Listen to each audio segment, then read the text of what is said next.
claro el panorama del recorte, que lo debemos tener listo de aquí al martes, y inmediatamente después autorizaremos a todo el mundo para seguir desarrollando la expedición de certificados. Por ahora, los que están expedidos están vigentes, y el programa de pagos en PAC está también vigente, de tal manera que no hay ninguna suspensión en las actividades normales del Estado. Okay. Ministro, esta decisión de suspender certificados de disponibilidad fiscal, ¿usted espera restablecerla la semana entrante? Sí, señor. Una vez salga expedido el decreto que autoriza todo el recorte, que tiene que pasar por un Consejo de Ministros. Sí. ¿Y de qué tamaño de recorte estamos hablando, ministro? Estamos hablando de un recorte alrededor de 20 billones. ¿20 billones? Sí. Eso básicamente es mucho más de lo que se recoge en una reforma tributaria. Es que la reforma tributaria finalmente nos la gastamos pagando el déficit del FEPEC.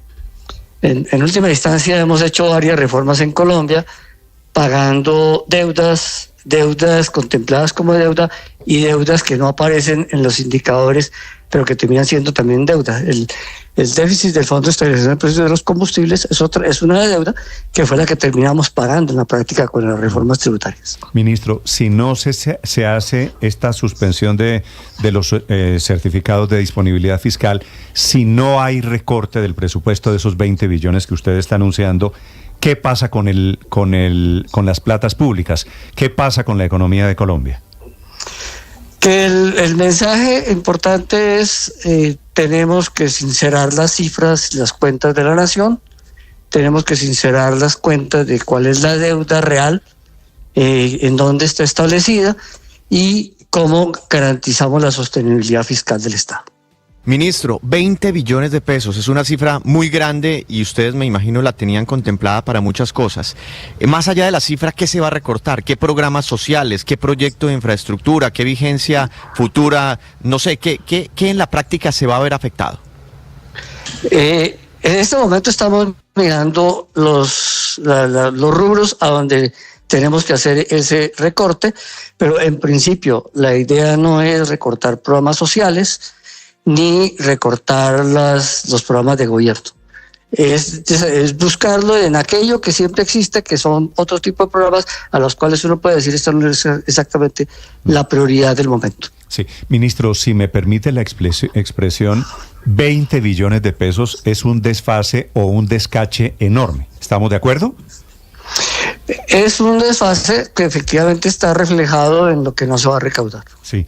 ¿Y por qué llegamos a esta situación de crisis de un descache de 20 billones de pesos?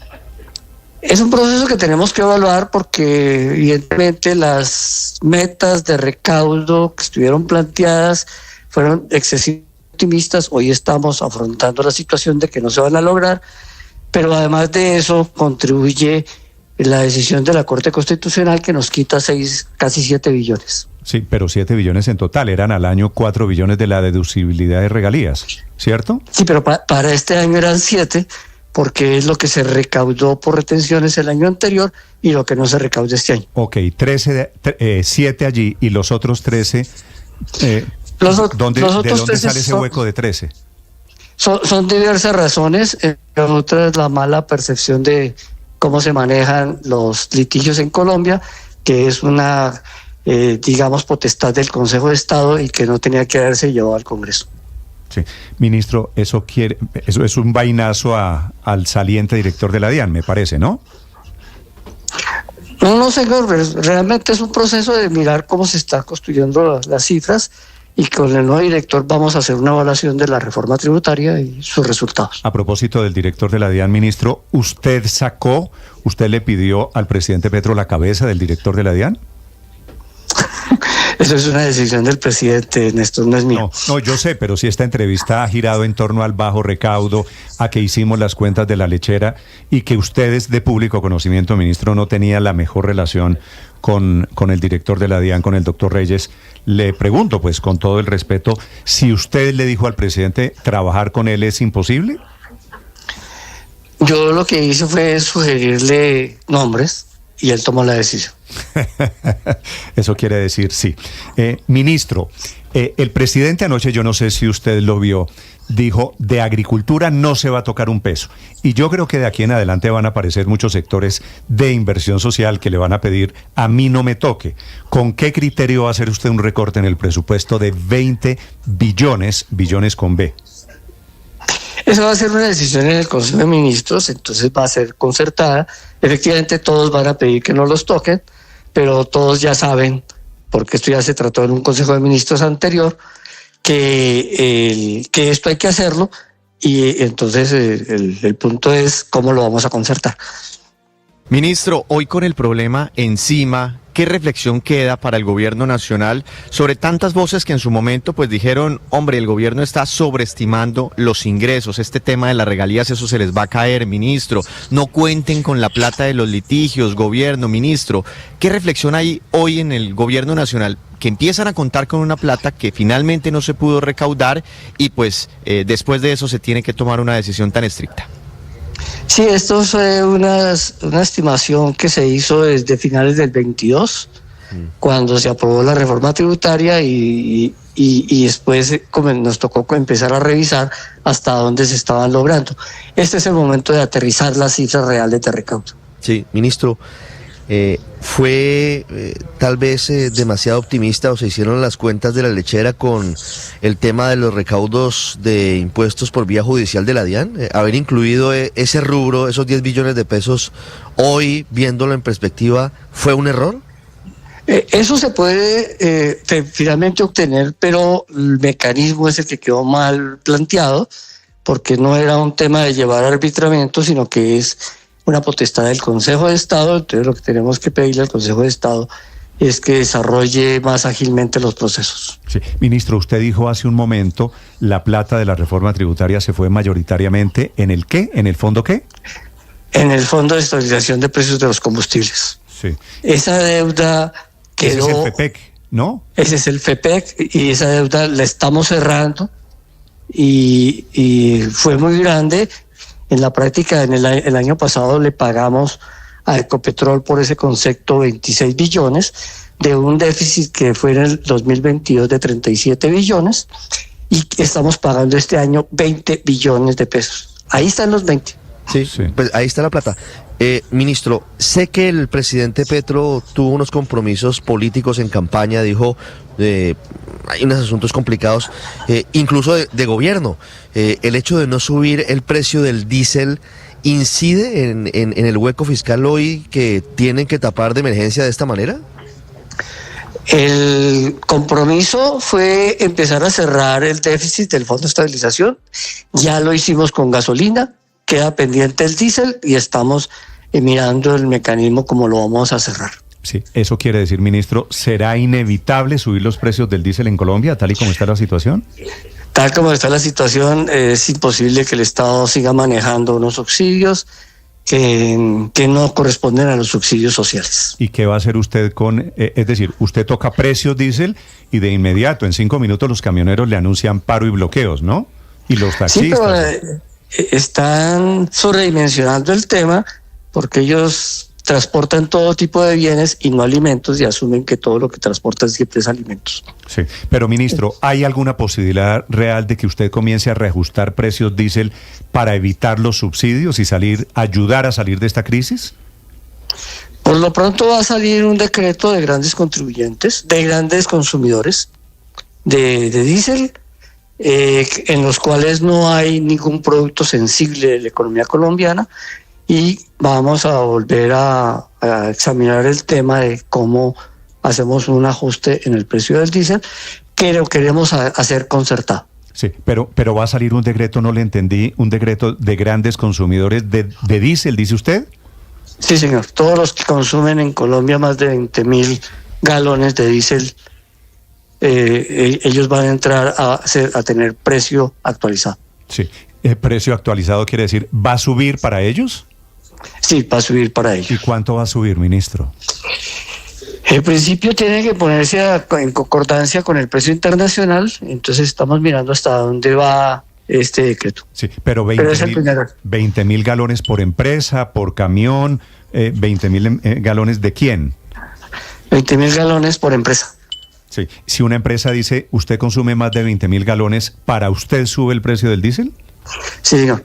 Están exceptuados los transportes masivos y está exceptuado las regiones no interconectadas que consumen mucho diésel. Y eso quiere decir, ¿quiénes mantienen el subsidio del diésel, ministro? En realidad, en general, a los que van a llegar con este decreto son las petroleras, las de carbón, las que transportan en grandes camiones que están manejados por diésel.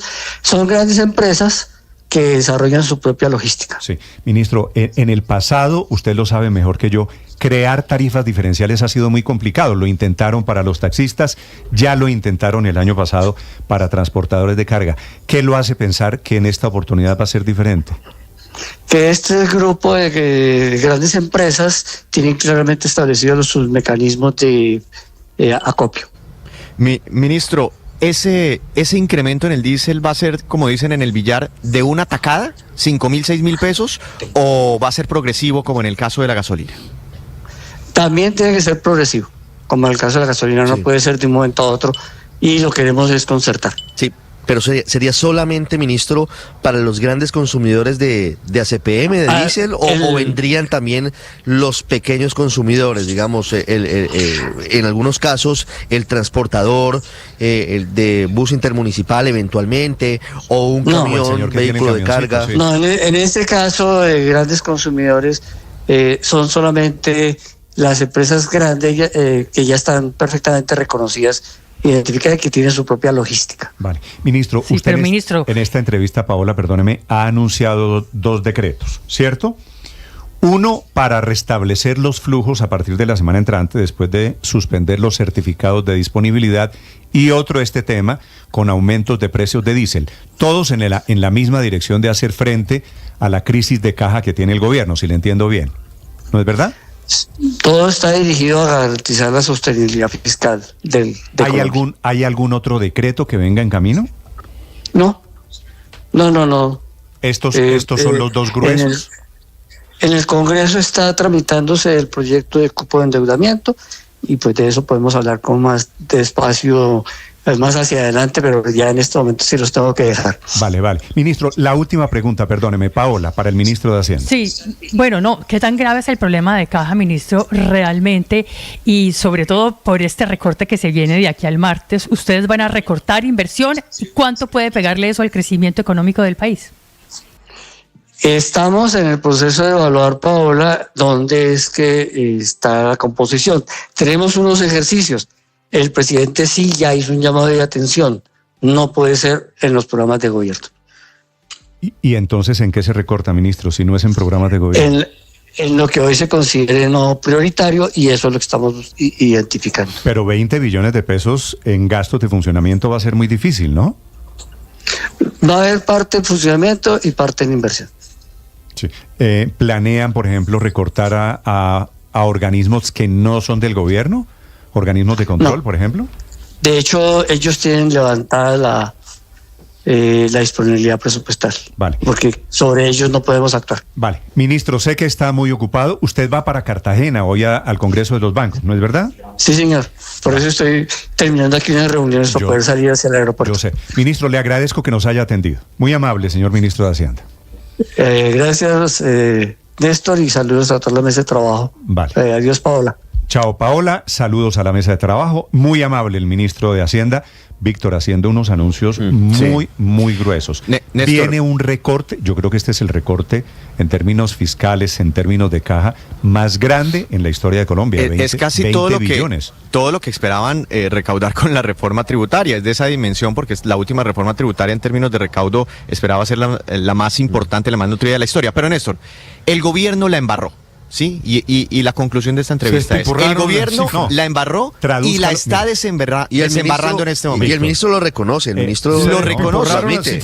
Y este es un gran mensaje de responsabilidad fiscal. Los mercados, los sectores económicos estaban esperando este anuncio para no incumplir con el pago de deudas y no incumplir con la regla fiscal. Yo creo que esto es lo serio, porque el peor escenario, Víctor, era incumplir obligaciones financieras. Entonces el gobierno lo que está anunciando es, vamos a suspender esto a la espera de recortar. Y en ese recorte, en ese tema de caja, viene el segundo anuncio. Como todo se está yendo, o buena parte se está yendo con el tema de subsidios a los combustibles, también hay que quitarle subsidios al diésel. Pero es que eso sin embargo, ya era un anuncio que el 11 de abril había dicho ya el ministro exactamente lo mismo, que iban a eliminar el subsidio al diésel para los grandes consumidores, cosa que todavía no se ha visto. Un detalle. Paola, esto lo vienen haciendo, Ricardo, Néstor, en diciembre publicaron un borrador de decreto con esto. Yo sé, nunca pero, lo firmaron. Métanle un poquito de indulgencia a esto y pregúntese, pero es que ahora sí toca. Y pregúntese por qué no lo han hecho. Pues porque hay el chantaje del paro de los camioneros y seguramente es urgente, Néstor. y no va a ser diferente. Pero aquí toca o toca. Todos tenemos que ser responsables con la disciplina fiscal del país.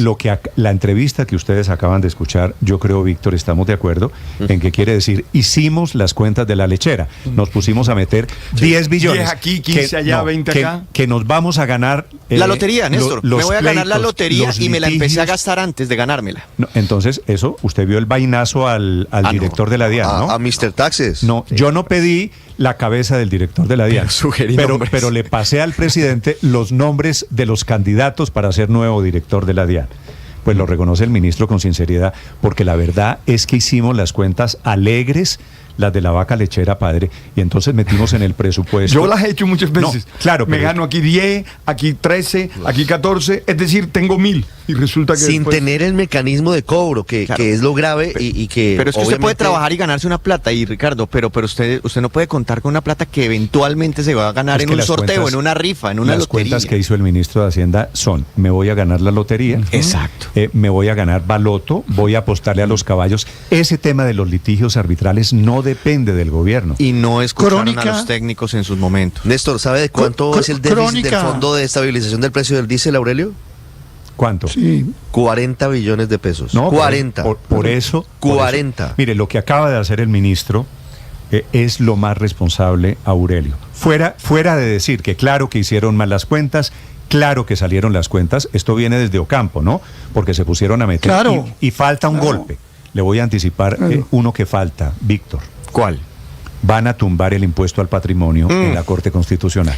Mejor dicho, no va a quedar nada de esa reforma tributaria. Entonces el ministro Campo, graduado de genio, se puso a meter temas y metieron la deducibilidad de las regalías, litigios tributarios, todos los temas que se han caído en las gestión Cortes de la DIAN.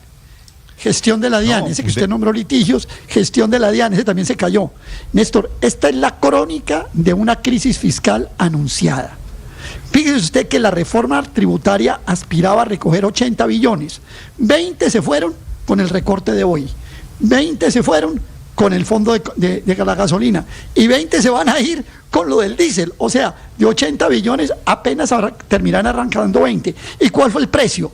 Hundir la economía nacional. Es que aquí muchos analistas dicen, no, es que el recaudo se cayó por el bajo crecimiento económico. No, es al revés, Néstor. El bajo crecimiento económico fue por esa equivocadísima reforma tributaria con todas las arandelas que usted le está poniendo. Hoy le acepto todo el palo del mundo. Yo no estoy de acuerdo con esas... con esa afirmación de que eso son cuentas de la lechera, Néstor. Mire. A ver, Luis Ernesto, perdóneme porque me hacen un par de oyentes una pregunta que yo creo que vale la pena aclarar. ¿Cuál le hacen? ¿Cuál es la diferencia entre ACPM y diésel? Ninguna. No, ninguna, es lo mismo. No, estamos hablando de lo mismo. No, por eso. Lo que pasa es que hay unas personas que le dicen diésel y otras personas que le dicen el ACPM. Sí, es lo mismo. Es lo mismo. Quienes consumen ACPM, que todavía se usa el ACPM o el diésel para cosas que no son solo de transporte, todos tenemos que alistarnos porque así como subió la gasolina y duplicaron el precio de la gasolina y nos quejamos porque subía el precio de la gasolina, ahora viene el otro golpe inevitable en esta situación. Y tienen que cuidarse mucho de no subir el diésel para los pequeños consumidores, para los transportadores, porque si eso llegara a pasar puede resultar peor el remedio que la enfermedad, con lo que usted planteaba. Esto puede traducirse de inmediato en la inflación y adiós, baja en las tasas de interés del Banco de la República. Con todo respeto, colegas, decir que estos son cuentas de la lechera es un poco irrespetuoso.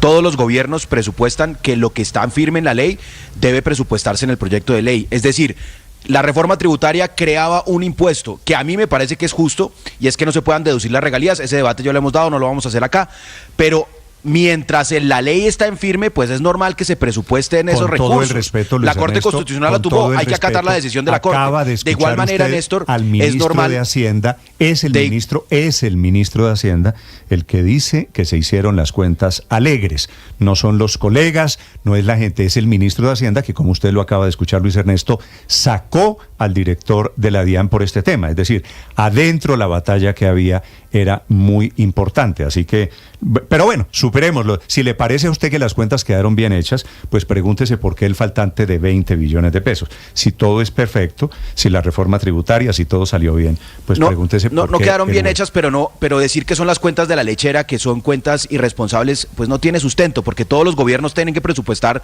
sobre lo que tienen capacidad de recaudar, y el gobierno podía recaudar un impuesto que tumbó la Corte. Y por supuesto, si la Corte lo tumba, a mi modo de ver, de manera equivocada, pero hay que respetar esa decisión, pues entonces se les cae el recaudo, obvio que se les cae el recaudo, y el gobierno está haciendo algo absolutamente responsable hoy, que es decir, bueno, tenemos, muy contrario a lo que todo el mundo afirma, que son unos populistas, que entonces Petro va a destruir la economía. No, lo que está haciendo son decisiones muy impopulares económicamente, porque lo va a tener que hacer es recortar programas sociales, sin duda alguna, y esa plata, y dejar de subsidiar la gasolina, que también es un tema que políticamente creo que es Luis Ernesto tiene una confusión. ¿Para hacer qué? ¿Para hacer qué? Para hacerlo responsable, que es recortar el gasto, poner la casa en orden, evitar que se vulnere la regla fiscal, y eso, la verdad, hay que aplaudirlo. Y por supuesto, está en una situación adversa, pero Ernesto, están haciendo seguramente vamos a estar de acuerdo en que alguien aquí se equivocó. No es que estamos llegando a este desastre fiscal porque todo salió divinamente.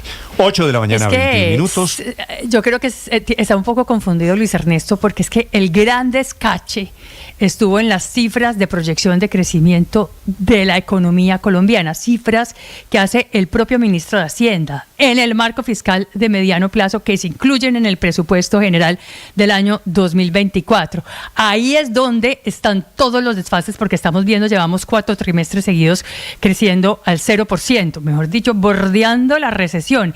Y ahí es donde Hacienda pensaba, y en sus cuentas alegres estuvieron ahí, donde creyeron que íbamos a crecer 3 veces más de lo que estamos efectivamente creciendo. El descache es en las cifras de crecimiento, el descache es en meter en el presupuesto unos litigios, unos problemas arbitrales que no estaban decididos, tramitar en una ley, una reforma tributaria, unas cosas que no se podían. Todo termina en este hueco que está anunciando el gobierno, que creo que es lo importante, Víctor. Viene recorte que se anuncia la semana entrante. Muy rápidamente, es un recorte. El ministro de Hacienda, 20 billones de pesos. Es un recorte de cerca del 4% en el presupuesto general de la Nación para este año, que es más o menos la cifra que, despiporrada en términos, para que la gente nos entienda, el recaudo que no se ha conseguido está 4% por debajo de lo esperado. Entonces esa es la dimensión del recorte. Todo el presupuesto para este año es de 503 billones de pesos, recortamos 20 billones de pesos, quedaría en 483 billones, es una disminución, un recorte, un tijeretazo del 4%. Aquí hay varios a los que se le despiporraron las cifras. En 30 segundos, la ministra de Agricultura, porque dice que el presidente Petro anoche desde el Cesar que no permitirá que se toquen recursos de la reforma agraria. 8:23 en Mañanas Blue. Estás escuchando Blue Radio. Escanea este código y suscríbete a nuestro canal de YouTube, @Blue Radio Co. Y disfruta y participa de la programación de Blue Radio. Blue Radio, le ponemos cara a la radio. Blue Radio, la alternativa.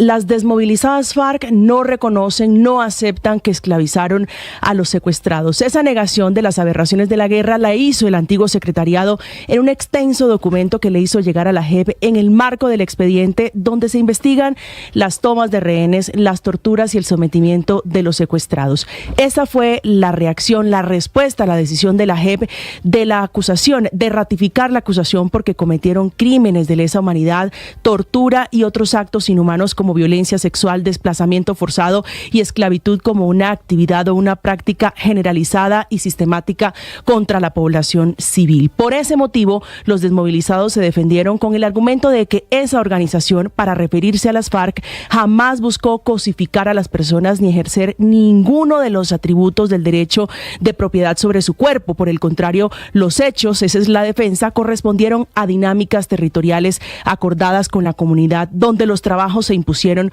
como castigo, que los trabajos forzados como construir casas o sitios para disponer la basura no se orientaron a una persona privada de la libertad con el fin de que sirvieran a la guerrilla de las FARC ni con fines de obtener beneficios distintos producto de esa actividad.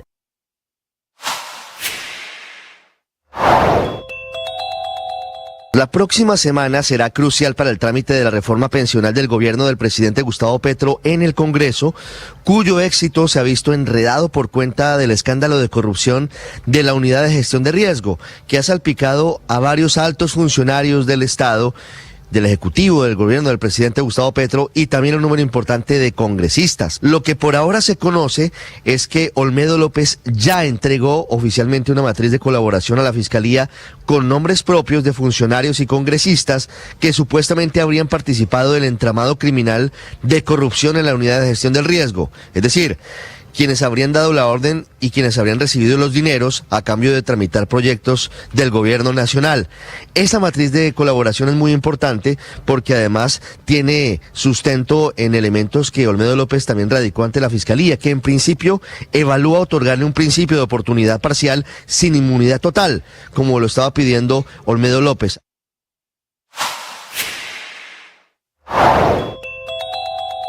Son 8 meses ya, 245 días en total. Recordemos ese día del 7 de octubre del año pasado, Hamás atacó kibbutz y aldeas israelíes, matando a 1.200 personas, pero también tomando 250 rehenes, de los cuales se cree que por lo menos unos 100 todavía continúan vivos en sus manos, aunque el número total que tienen en su poder, incluidos a aquellos que han muerto, llegarían a 129, Néstor.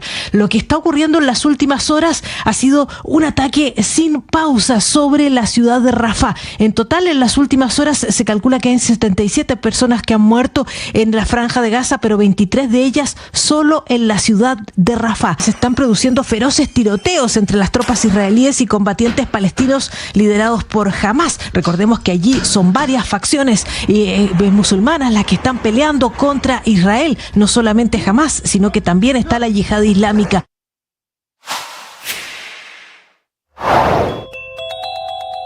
El trofeo de la autonomía universitaria, que había sido la mayor conquista en las universidades públicas en los últimos 50 años, fue pisoteado en cuestión de horas por el gobierno del presidente Petro, que desconoció en el fondo los mecanismos que estaban establecidos para escoger a un rector, el de la Universidad Nacional. El nuevo rector de la Nacional es profesor allí hace más de 40 años, es abogado, por eso sabe muy bien que lo que pasó en la universidad es un golpe a la autonomía universitaria y se había declarado en desobediencia. Lo hizo hace 2 meses para impulsar el paro de estudiantes, que fue la presión necesaria para cambiar el primer nombre elegido, el de su compañero Ismael Peña. No es coincidencia que ahora Múnera amanece hablando de la constituyente universitaria, pero también defendiendo al gobierno. Dice que el enemigo de la autonomía universitaria, que es lo que estaba en juego, no está en el gobierno, sino que está adentro de la universidad.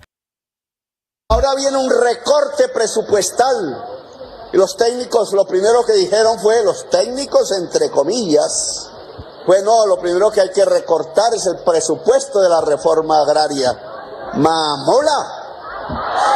Mamola, esta frase es de ayer en la tarde del presidente Gustavo Petro, estaba en Aguachica, en el departamento de Cesar.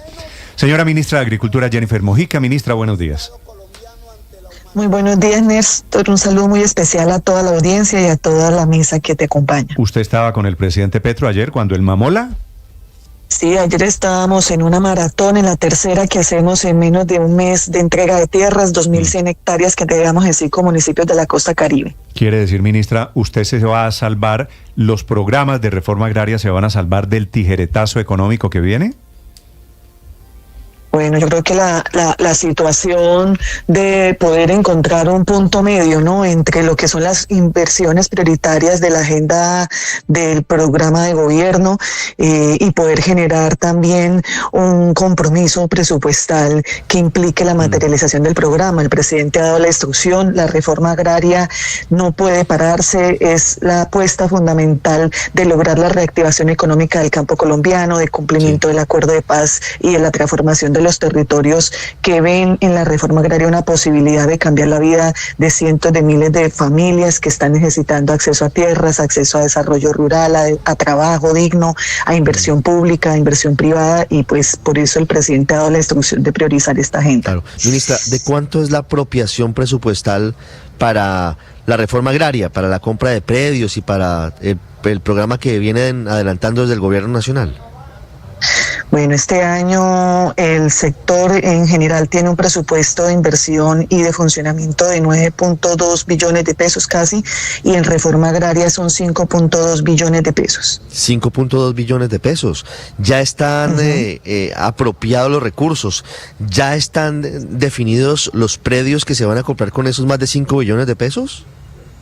Bueno, este año hemos venido en un proceso de aceleración, sobre todo el último mes y medio hemos logrado ya un proceso de compras de tierras cada vez más eficiente, por eso las maratones de entrega de tierras, por ejemplo, se celebró este convenio con la Sociedad de Activos Especiales, la SAE, para la aceleración y compra en paquete de las mejores tierras que hoy están en procesos de extinción de dominio, lo cual ha permitido que en un mes y medio se haya comprado más del 150% de lo que se ha comprado durante los 2 años anteriores. Hemos venido también acelerando procesos en los temas de avalúos, de generación de cada vez más capacidad técnica en la agencia, y con eso poder acelerar. Nosotros tenemos ahora desde la Agencia Nacional de Tierras una propuesta de comprar los 200 predios de mayor extensión de tierras que han sido ofertados voluntariamente ante la agencia, y con eso poder llegar a una cifra de 500.000 hectáreas de tierra al finalizar este año. Ministra, bueno, dice el presidente y dice usted que en medio de este apretón y este tijeretazo en el presupuesto general de la Nación se van a proteger los recursos de la agricultura, pero además de eso, ¿piensan ustedes conseguir otros recursos vía resolución, por ejemplo, y es un tema que está preocupando al sector agricultor, una resolución para que el gobierno nacional dicte las políticas de inversión de los diferentes fondos parafiscales? El más conocido es el Fondo del Café, pero casi que cada subsector agropecuario tiene su fondo parafiscal. ¿El gobierno va a ordenar en qué se va a gastar esa plata, ministra, o cómo o en qué consiste esa resolución?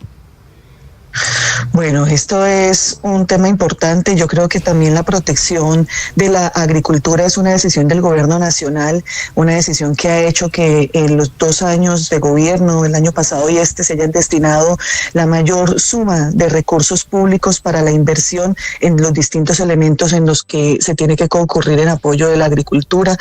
El año pasado fueron 5 billones, este año 9.2 billones, y esto lo que corresponde es a un interés del gobierno nacional y del presidente de hacer de Colombia una potencia agroalimentaria, y el agro ha reaccionado de la manera más positiva posible. Nosotros hemos invertido más de 46 billones de pesos que se han irrigado en el sector, y esto es un compromiso que muestra que el sector agrícola, todos los productores, la industria, el pequeño productor hasta el más grande, creen y confían en que Colombia puede volverse una potencia agroalimentaria, y eso ha mostrado unos indicadores muy positivos, y es el momento por eso de seguir creyendo y teniendo fe y confianza en Colombia.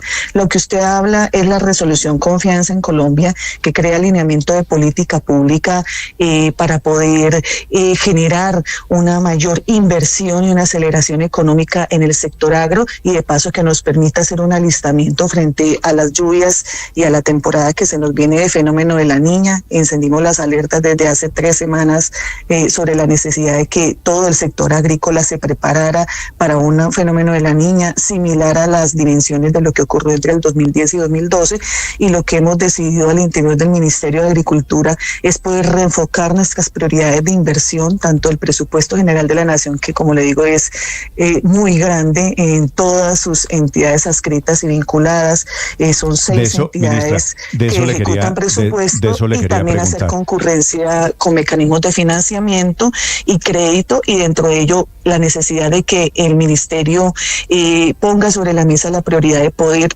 traer inversiones incluyendo fondos de parafiscalidad, obviamente en el marco de las competencias de cada fondo y de manera concurrente con las juntas administradoras. Usted tiene en el Fondo Colombia ¿cuánta plata?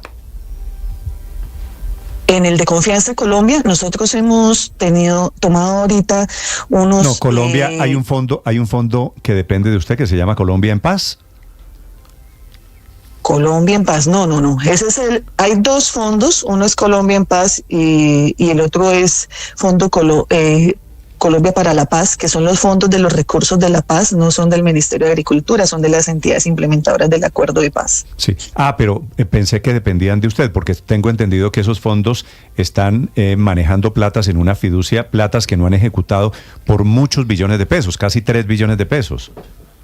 No, son los fondos para la implementación del Acuerdo de Paz. Básicamente son los fondos que ejecutan las entidades de la paz, la Alta Consejería, la Unidad Implementadora, la Agencia de Reincorporación, la Agencia de Renovación Territorial, que son las principales entidades e instancias ejecutoras del Acuerdo de Paz.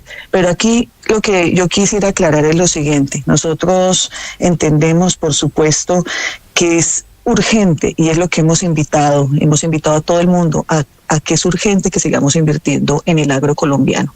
El agro ha sido un sector que ha jalonado el crecimiento económico, nosotros no lo podemos dejar estancar. Es una invitación, Confianza Colombia, a que todo el mundo quiera invertir con nosotros. Hemos venido teniendo reciprocidad en distintas instancias gremiales, en instancias gubernamentales de gobiernos locales, en instancias del sector privado a partir de nuestros acuerdos para la reactivación económica del campo, y eso es lo que queremos seguir haciendo. Esperamos que estos 2.6 billones que queremos irrigar en crédito adicional, crédito de fomento agropecuario, ojalá se puedan invertir de la mejor manera para beneficio de todo el sector agrícola colombiano. Ministra, ¿y en qué es urgente seguir invirtiendo? Pero urgente de verdad. Esta semana, por ejemplo, ha sido maratónica en congresos del sector agrícola. Llevamos 3 días de congreso de avicultores, de congreso de lecheros. ¿Qué les dicen ellos? ¿Qué es lo que necesitan al día de hoy? Y no pensando ya en un futuro, que es lo que ustedes tienen planeado con la compra de las 500.000 hectáreas de tierras.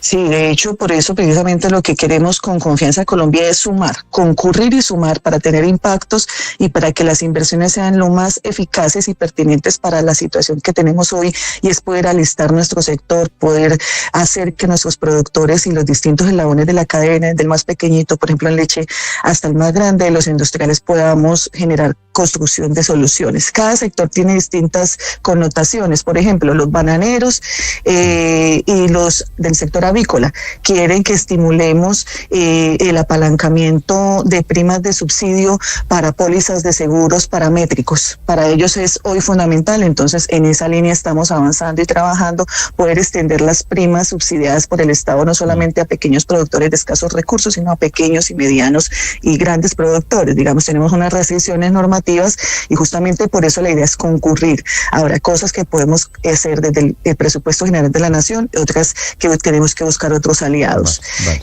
Por ejemplo, el sector lechero. Tenemos hoy la urgencia de poder hacer un consumo de leche porque tenemos los stocks más grandes, tenemos un sector que ha crecido en su producción y una reducción de consumo. Entonces, allí las soluciones hoy es poder concurrir a la compra de leche, de productos derivados lácteos, de quesos, y poder generar inversiones y estímulo de compensaciones para hacer que se puedan consumir, activar ruedas de negocio. Justamente hoy hemos puesto una apertura de una subasta para generar unos consumos de productos lácteos.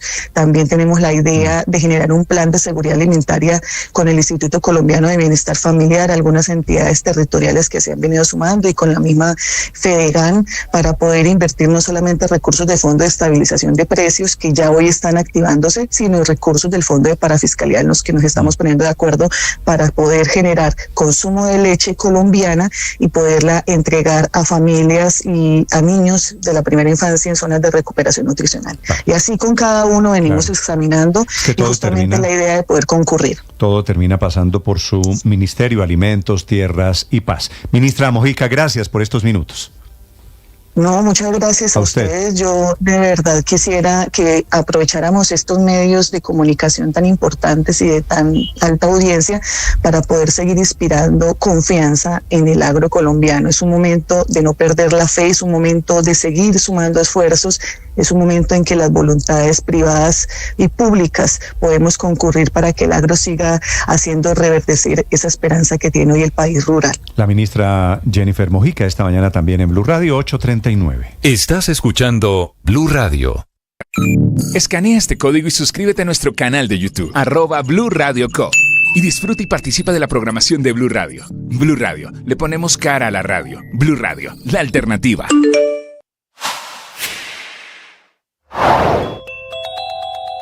Leopoldo Munera es abogado, nuevo rector de la Universidad Nacional, de la que es profesor desde 1984, y ganó con 5 de los 8 votos.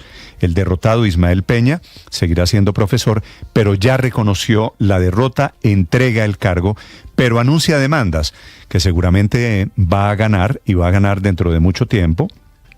Había ganado 3 tutelas recientemente que le reconocieron el derecho al debido proceso y a ejercer el cargo. Por eso tan controvertida la elección del nuevo rector. El gobierno termina desdiciéndose y deshaciendo lo que el mismo gobierno ayudó a elegir hace 2 meses. Cuando eligieron al profesor Peña, en esas sesiones había participado la ministra Aurora Vergara, que es la ministra de Educación.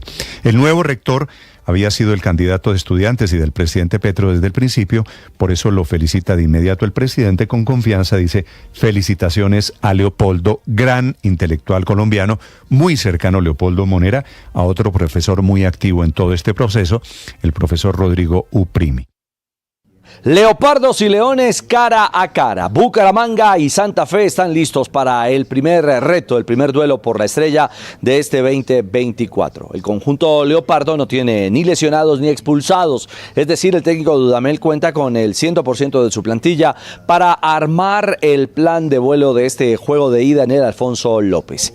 El otro rival, el otro dueño de la finalísima, Independiente Santa Fe, está perdiendo Alcaraz, el español, en el partido de esta mañana. Estas son semifinales en Roland Garros. En París, Néstor, el nuevo número 1 del mundo, Yannick Sinner, el italiano, creo que esa condición le ha dado una fortaleza extra. El primer set fue todo de Sinner, 6-2. Yo sí lo veía usted mirando televisión y decía: ay, Aurrego, ¿qué le pasa? Esa cabeza no se mueve. Hipnotizado. ¿Buen partido? Sí, buenísimo, pero sobre todo lo de Sinner. La verdad, el primer set lo controló, dominó plenamente Sinner a Alcaraz. En el segundo gana 2-1, 40-15 la ventaja para Alcaraz. Sirve a esta hora el italiano, repetimos, nuevo número 1 del mundo. De este duelo saldrá uno de los finalistas del Roland Garros. ¿Y el otro es? El otro estará entre Casper Ruud y Alexander Zverev. O sea, en este duelo está el campeón de Roland Garros. Yo estoy con usted. ¿Cierto? De acuerdo, okay. Sí, estamos. 8 de la mañana, 42 minutos. Se volcó un camión esta mañana en Suba, se subió a un andén, un bus de Transmilenio se varó en la autopista norte y eso tiene traumatizada totalmente la movilidad en Bogotá esta mañana. Juan Esteban Quintero. Así es, Néstor, buenos días. Un accidente y otro, una congestión que se presentó en la capital del país y que afectó la movilidad por varios minutos en la autopista norte. Esto sentido norte-sur en la calle 127, en el sector conocido como Pepe Sierra, luego de que un bus troncal presentara fallas mecánicas. Esto, Néstor, se presentó alrededor de las 7:20 de la mañana y usted conoce, es una hora en donde muchas personas se están dirigiendo a su trabajo, pues afectó gravemente la movilidad y dicen las personas, las que denuncian en redes sociales, que se presentaron largas filas de toda esa troncal de Transmilenio. Y de manera paralela también pasó este incidente con un camión que transportaba material mecánico, esto en la calle 170 con carrera 78, en donde transportaba unas latas metálicas. El vehículo se montó al andén y lastimosamente cae todo ese material sobre la vía, afectando también la movilidad en este punto. Ya se encuentra la policía haciendo el levantamiento de todo ese material. En cuanto a la situación en la autopista norte, nos dicen que ya hay normalidad. Hace aproximadamente 15 minutos, Néstor, ya se recuperó totalmente la normalidad en ese punto de la ciudad. Gracias, Juan Esteban. Hay una noticia de última hora. La Comisión de Disciplina Judicial acaba de formular cargos contra el fiscal Mario Burgos por no haber custodiado el video de la captura de Nicolás Petro. Este es el polémico video que se hizo. Ese es el video por el que se queja tanto el presidente sociales. Gustavo Petro. Es el momento de la captura en el apartamento de Nicolás Petro con su compañera sentimental, Néstor, Laura Ojeda, en Barranquilla. Acuérdese que ella tenía tal vez 8 o 7 meses de embarazo, está desnuda en la habitación en ese momento cuando llegue el CTI a hacer efectiva la captura. Están grabando y ese video se filtra. Ese video termina en un medio de comunicación y estaba en custodia del fiscal Burgos. Ricardo, cuando la Comisión de Disciplina Judicial dice que el video no fue custodiado, quiere decir el video lo filtraron. Por supuesto, Néstor. Y quien tenía el deber de custodia de ese material sigue siendo el fiscal Mario Burgos. Y pues al menos falló en la custodia porque se le filtró. No lo acusan directamente, pero el Consejo de Disciplina Judicial dice, usted falló porque usted tenía que haber custodiado un material que estaba bajo reserva. Ese es uno de los cargos. El otro es supuestas presiones indebidas también al hijo del presidente de la República, Nicolás Petro. La historia del video que esta mañana deriva en la investigación del investigador, ahora investigado y acusado desde el sector de la justicia, Sergio Barbosa. Hola Néstor, sí señor, el magistrado de la Comisión de Disciplina Judicial, Alfonso Caijao, fue quien radicó la formulación de cargos en contra del fiscal Mario Burgos por las fallas en la cadena de custodia y la extralimitación de las funciones que están vinculadas a la filtración de información y el video de la captura del hijo del presidente de la República. El primer cargo es por omitir su deber de custodia de interrogatorio a Nicolás Petro en la investigación penal que se adelanta en contra del hijo del presidente por enriquecimiento ilícito y lavado de activos. Y el segundo, Néstor, fue por hacer presiones indebidas a Nicolás Petro para presionar un acuerdo judicial dentro de esta investigación. Ya la defensa de Nicolás Petro se pronunció y aseguran que la decisión de la Comisión de Disciplina Judicial de formular cargos en contra del fiscal Mario Burgos le demuestra al país que nadie está por encima de la ley ante las acusaciones arbitrarias para forzar una negociación con el hijo del presidente Gustavo Petro. Incluso el mismo Nicolás Petro hace minutos trinó diciendo lo siguiente, abro comillas: después de tantas arbitrariedades que se han cometido en mi proceso judicial, no pensé que se hiciera justicia. Hoy la Comisión de Disciplina formula cargos en contra del fiscal Burgos por haber filtrado material que estaba exclusivamente bajo su custodia y por haber investigado a mi padre siendo un aforado y además por haberme presionado indebidamente. Sin embargo, hay que decir que mientras se toma una decisión de fondo, el fiscal Mario Burgos podrá seguir frente al caso que se adelanta en contra del hijo del presidente Gustavo Petro, Néstor. La que aparece, Ricardo, embarazada en el video este que se filtró o que filtraron, ¿es la de hoy o la de...? No, es la de hoy. La de antes era Daisuris. Daisuris, que es la denunciante inicial. Laura Ojeda, en embarazo, aún no había nacido Lucas Samuel, el nieto del presidente Petro. Laura Ojeda es la que es grabada por el agente del CTI que adelanta el operativo en un apartamento en Barranquilla, en el momento de la captura de Nicolás Petro. Ese video queda en custodia, queda en el despacho del fiscal Burgos. El fiscal Burgos, por lo menos dice la comisión, no protegió, no custodió esto, se filtra el video. Traducción, lo filtraron. Néstor, esto por fin, no sé si la majestad él de la justicia o en su lugar, del Néstor, es que esto o si alguien dio la orden, bueno, no sé por qué. Es que esto eran filtraciones sistemáticas de Barbosa a semana, así de claro, para hacer un show mediático, Néstor. Bien por la majestad de la justicia que se haga claridad que eso son prácticas indebidas y lo que hacen es deslegitimar a la rama judicial. Sí, no sé si Barbosa, pero Ricardo, ¿quién lo tenía el video? ¿La fiscalía? No, el fiscal Mario Burgos, Néstor. Lo que pasa es que recuerde que este proceso tuvo una situación difícil en un momento, y es que Nicolás Petro, en un interrogatorio, en video, confiesa una cantidad de cosas, confiesa delitos ante Mario Burgos, involucra al hoy presidente, al presidente Petro, en conocimiento de situaciones y en posibles irregularidades con Euclides Torres, pero como luego no se perfecciona el preacuerdo con la justicia, el fiscal no puede hacer uso de ese material para nada.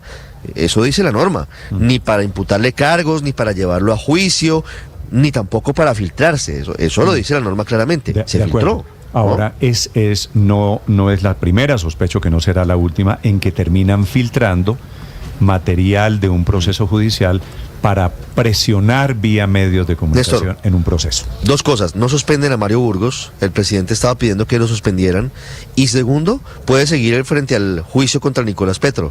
Esta formulación de cargos no le impide seguir frente al proceso. Esa es una buena aclaración. Hablando de filtraciones, la última es una fotografía de una reunión del actual alcalde de Santa Marta, se llama Carlos Pinedo, con Camilo Padre, que este es el jefe de las autodefensas de la Sierra Nevada de Santa Marta. Sí, ayer vi. Y esa fotografía la están utilizando para darle garrote al alcalde de Santa Marta. Sí. Que dice, yo ya denuncié cuando me di cuenta. También vi la denuncia que había hecho en su momento el alcalde. Entonces aquí son sectores políticos utilizando pruebas judiciales. Vanessa Saldarriaga. Néstor, sí, una polémica se desató en el Magdalena tras conocerse, como usted lo mencionaba, estas fotografías del supuesto encuentro, del encuentro entre el alcalde de Santa Marta, Carlos Pinedo, y alias Camilo, comandante de las autodefensas conquistadoras de la Sierra Nevada. Fotos en las que no solo se ven hablando, sino también abrazados. Las imágenes se conocieron luego de la captura del líder de este grupo armado, ocurrida el pasado 18 de abril, lo que de inmediato fue criticado por la oposición de Pinedo, que recordemos es liderada por Carlos Caicedo y su grupo Fuerza Ciudadana, quienes incluso advirtieron que la fecha de encuentro habría sido el pasado 18 de febrero, cuando Pinedo ya era alcalde. El debate logró mayor notoriedad en las últimas horas cuando el mismo presidente Gustavo Petro le dedicó un largo trino en el que no lo mencionó directamente, pero sí lo referenció con el posteo de la polémica foto del abrazo. En este dijo que los alcaldes de oposición estarían buscando apoyo en bandas criminales para dar descrédito al gobierno nacional. Sin embargo, Pinedo de inmediato le respondió colocando como referencia una fotografía o un archivo de la Fiscalía en el que señalaba que el encuentro se dio en tiempo de campaña y que tuvo que ir forzado en contra de su voluntad, por lo que había una investigación por parte de la Fiscalía, Néstor. ¿Quién filtró las fotografías, Vanessa, del alcalde y el señor de los paramilitares? Lo que se advierte es que habrían sido miembros del mismo grupo Fuerza Ciudadana a un medio de comunicación nacional, Néstor. Caicedo va y entrega la fotografía de Pinedo. Digo, todo termina siendo parte de la batalla política. Señor alcalde de Santa Marta, Carlos Pinedo, buenos días, alcalde.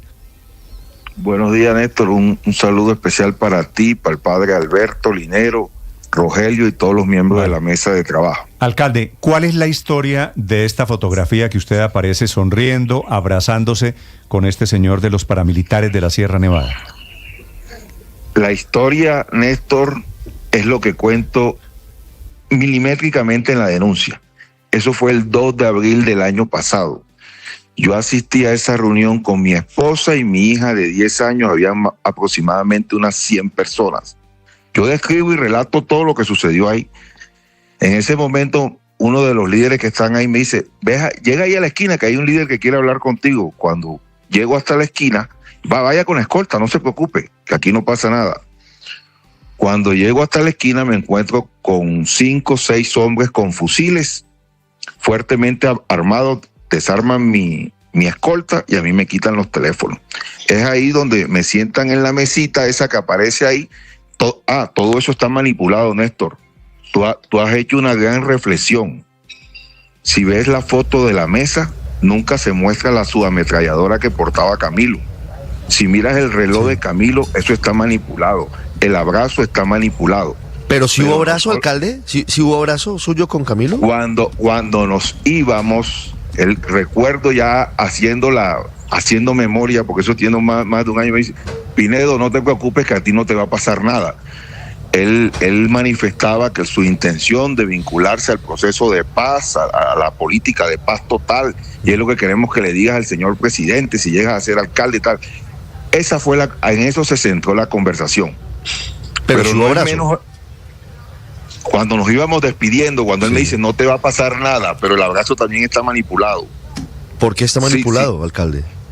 Todo está manipulado, es que toda la escena está manipulado. Pero, ¿en qué consiste la manipulación del abrazo? Quisiera entender esa parte.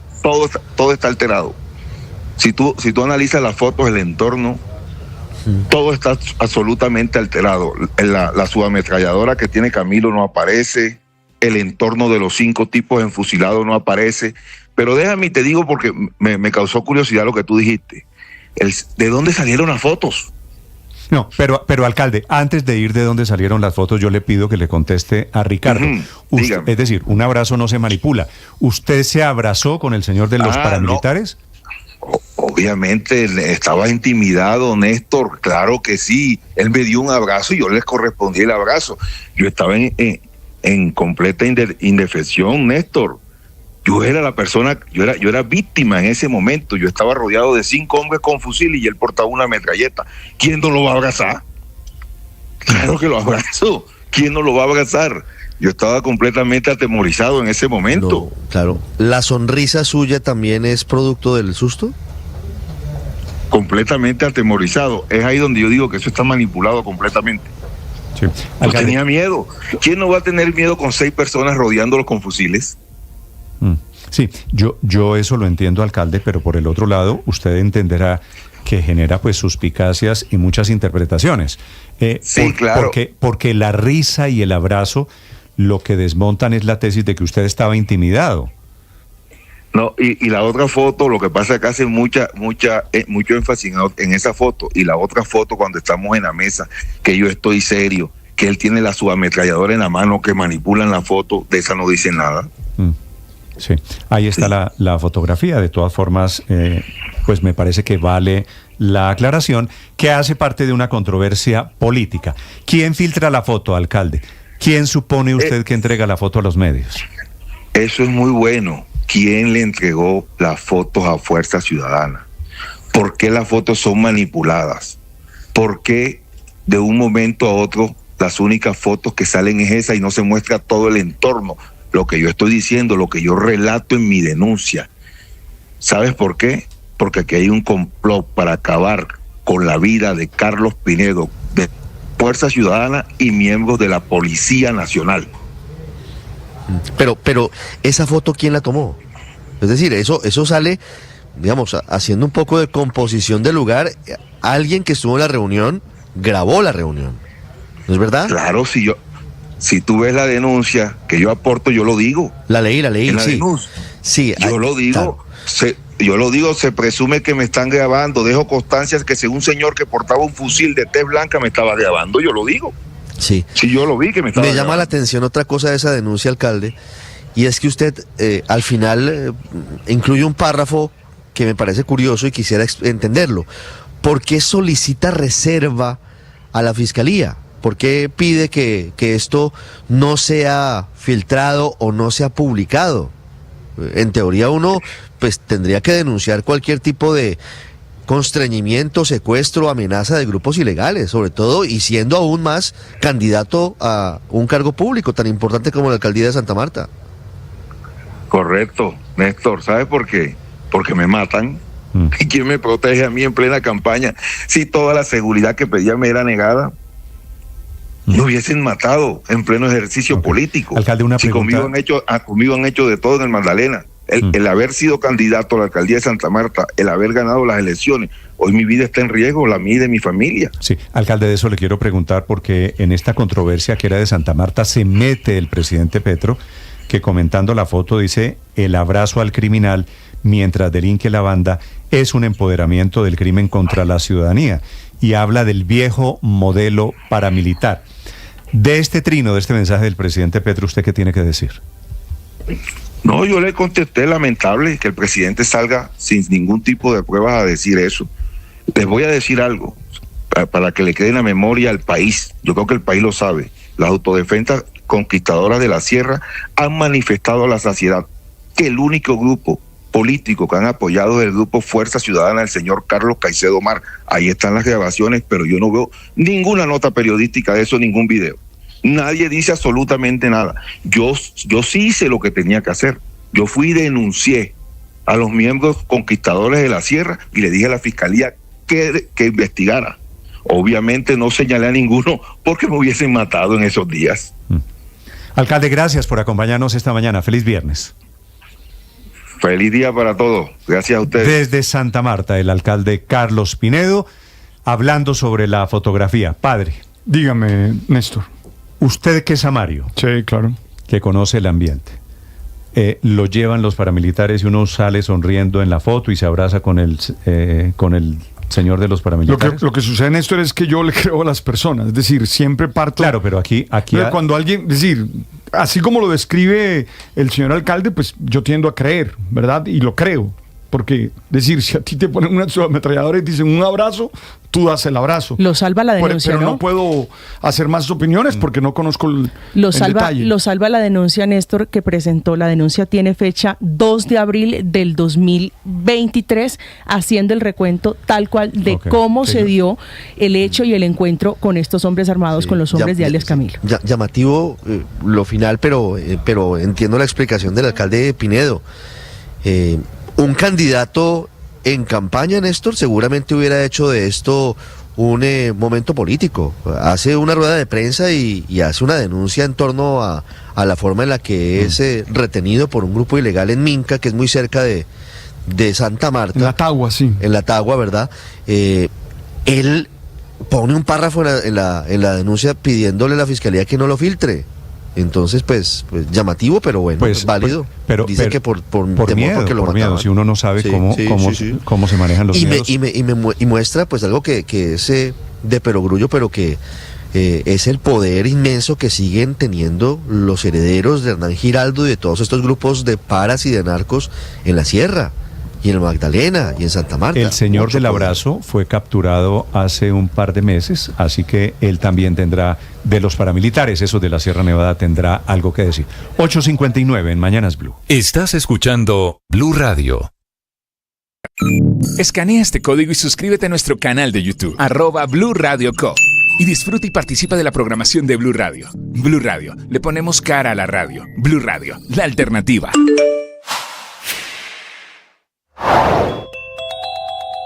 Inédita decisión del gobierno de congelar 296 billones de pesos son las noticias del día.